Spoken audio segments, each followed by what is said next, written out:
I had a teammate that spoke to me and said, "Hey, Cole, I just want to feel like as a teammate, you need me." I was like, "Well, duh. I can't, like that was my immediate reaction. I was like, dude, yeah, of course."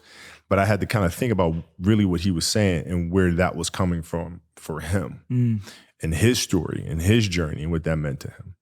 And that opened my eyes to there's a bigger game being played. It's not just basketball, but it's the emotions of each individual and the backstory that they're carrying with them, the baggage that they're carrying with them. And if I really want to be a champion and be a great teammate, I have to understand what those mean to help them become better and in turn help me. Yeah. And do you think this content is going to help all the content you're creating here at Granity? Is that for you to help build better bonds between parents and kids? Like, are you hoping that the podcast, for example, like kids are going to listen to it on the way to school or on the way back? Or like, how are you imagining people consuming the work? Yeah, I mean, I imagine it in different ways, but like ultimately people always figure out a way to do it that's comfortable for them. But like, which is why in everything that we do, we try to create the highest quality of product.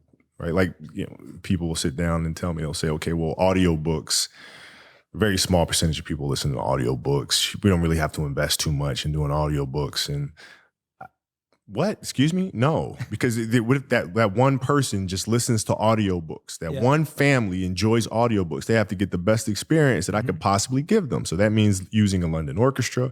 That means doing full symphonies. That means having Phylicia Rashad read the stories. Like, it means everything. The books themselves. I got this all the time. There's no money in making books, man. Nobody makes money in books. And I'm sorry, you want to make a book with using what material? You want, I'm like, I'm like, yeah, because children matter. So like, I don't know how they're going, I imagine how they're going to be consuming content. But ultimately it's my responsibility and our responsibility as a studio to make every single thing that we put out the highest quality possible. Yeah, no, I can imagine parents listening to it on the way to school. Yeah. I can imagine listening on the way back or on the way to practice. Sure. Or things like that. Sure. Like, I think it's cool. Well, the Punies for sure. Like the Punies, I was like, when I first made the Punies, we're going to release it in the summer. I think we released it in August. I think it was August, around the same time. But in my mind, I was saying, okay, parents are going to listen to this every Saturday morning because I know I'm in the car driving my kids to soccer games and like, volleyball games and stuff.